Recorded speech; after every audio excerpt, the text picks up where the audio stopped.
Factor 3 of 175. So 175, it can be written as 5 times 35.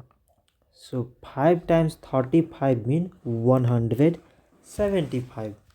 Like at 35, it can be written as 5 times 7.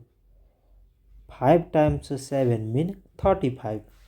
So now we have to select the prime numbers among these numbers. So prime numbers here is 5, 5 and 7. So we can write 175 is equal to product of all these prime numbers, that is 5 times 5 times 7.